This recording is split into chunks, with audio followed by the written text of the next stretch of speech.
হযরত মুহাম্মদ সাল্লাল্লাহু আলাইহি ওয়াসাল্লাম বলেন, আল্লাহর কাছে ইস্তেগফার বা ক্ষমার আবেদন করুন। তিনি বড়ই ক্ষমাশীল এবং দয়ালু। তিনি আরও ইরশাদ করেন, তোমার রবের তারিফ সহকারে তার তাসবিহ পাঠ করো, তার কাছে ক্ষমার আবেদন করো। নিঃসন্দেহে তিনি অধিক পরিমাণে তওবা কবুলকারী। তিনি আরও ইরশাদ করেন, যারা তাকওয়ার নীতি অবলম্বন করে তাদের জন্য আল্লাহর কাছে জান্নাত রয়েছে, যার নিম্নদেশ দিয়ে ঝর্ণা দ্বারা প্রবাহিত হবে।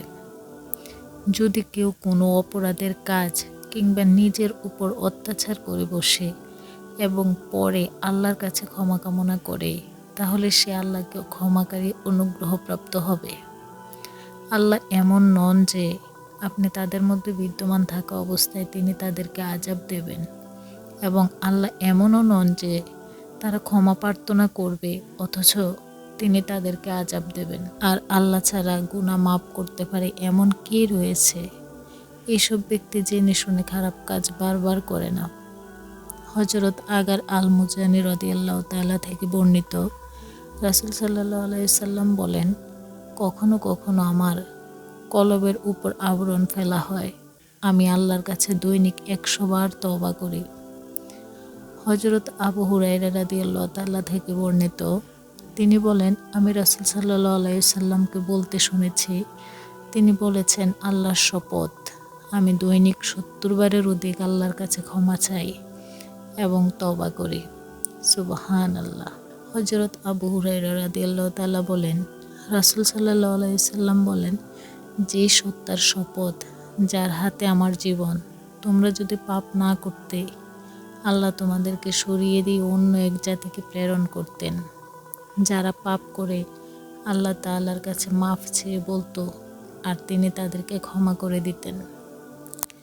হযরত আব্দুল্লাহ ইবনে উমর রাদিয়াল্লাহু তাআলা থেকে বর্ণিত, তিনি বলেন, আমরা গণনা করে দেখেছি, একই বৈঠকে রাসূল সাল্লাল্লাহু আলাইহি ওয়াসাল্লাম 100 বার এই দোয়াটি করেছেন, রাব্বিক ফিরলি ওয়া তুব আলাইনা ইন্নাকা আনতাত তাওয়াবুর রহিম। আমার রব, আমাকে মাফ করুন, আমার তওবা গ্রহণ করুন, আপনি নিশ্চয়ই তওবা গ্রহণকারী এবং দয়ালু। হযরত আব্দুল্লাহ ইবনে উমর রাদিয়াল্লাহু তাআলা থেকে বর্ণিত, রাসূল সাল্লাল্লাহু আলাইহি ওয়াসাল্লাম বলেন, যে ব্যক্তি সদা সর্বদা পাপ মাপ চাইতে থাকে, মহান আল্লাহ তাকে প্রতিটি সংকীর্ণতা এবং কষ্টকর অবস্থা থেকে বেরিয়ে আসার অবকাশ দেন, প্রতিটি দুশ্চিন্তা থেকে তাকে মুক্ত করেন এবং তিনি তাকে এমন সব উৎস থেকে রিজিকের ব্যবস্থা করে দেন যা সে কল্পনাও করতে পারে না। রাসূল সাল্লাল্লাহু আলাইহি ওয়াসাল্লাম বলেন, যে ব্যক্তি বলে, আস্তাগফিরুল্লাহিল্লাযী লা ইলাহা ইল্লা হুয়াল হাইয়ুল কাইয়্যুম ওয়া আতুবু ইলাইহি, আমি ক্ষমার আবেদন করছি আল্লাহর কাছে, যিনি ছাড়া কোনো ইলাহ নেই। আমি ক্ষমার আবেদন করছি আল্লাহর কাছে, যিনি ছাড়া কোনো ইলাহ নেই। তিনি চিরঞ্জীব এবং চিরস্থায়ী। আমি তার কাছে তওবা করছি, তার পাপসমূহ মাফ করে দেয়া হয়, এমনকি সে রণক্ষেত্র থেকে পলায়ন করার মতো পাপ করলেও। নবী সাল্লাল্লাহু আলাইহি সাল্লাম আরও বলেন, সাইয়্যিদুল ইস্তেগফার হলো, দাস বলবে, হে আল্লাহ, তুমি আমার রব, তুমি ছাড়া কোনো ইলাহ নেই, তুমি আমাকে সৃষ্টি করেছ, আমি তোমাদেরই দাস, আমি তোমারই দাস, আমি যথাসাধ্য তোমার সাথে কৃত প্রতিশ্রুতি পালনে বদ্ধপরিকর। আমি যা করেছি তার মন্দ প্রভাব থেকে বাঁচার জন্য তোমার আশ্রয় চাই। তুমি আমাকে যেসব অনুগ্রহ দিয়েছ তা স্বীকার করি, আমি আমার অপরাধও স্বীকার করি, সুতরাং আমাকে মাফ করো, কেননা তুমি ছাড়া গুনাহ মাফ করার আর কেউ নেই। যে ব্যক্তি এ দোয়া পরিপূর্ণ বিশ্বাস সহকারে দিনের বেলা পাঠ করে সন্ধ্যা হবার পূর্বে যদি মারা যায়, তাহলে সে জান্নাতি। আর যে ব্যক্তি পরিপূর্ণ বিশ্বাস সহকারে রাতের বেলা এ দোয়া পাঠ করে সে যদি সকাল হবার পূর্বে মারা যায়, তাহলে সেও জান্নাতি।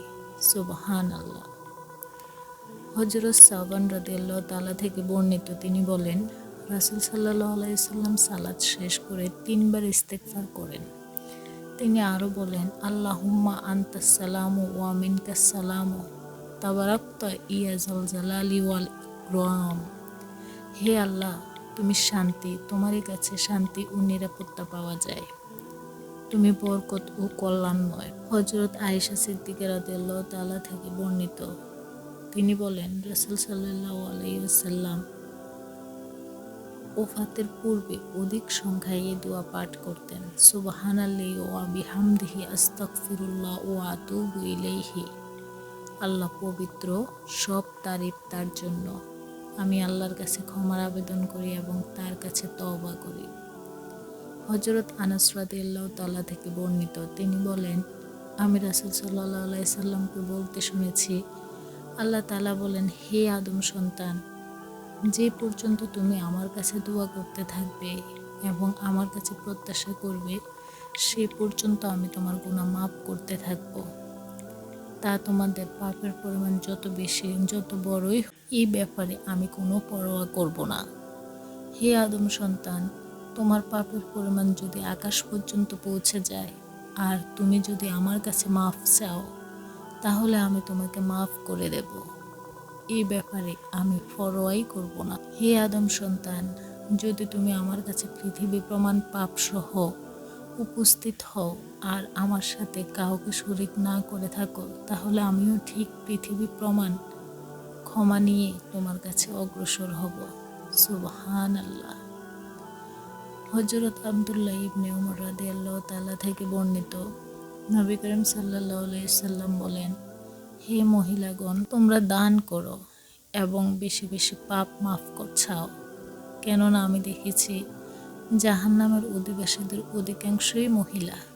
তাদের মধ্য থেকে একজন বলেন, জাহান্নামবাসীদের অধিকাংশই আমরা মহিলাগণ, তার হেতু কি?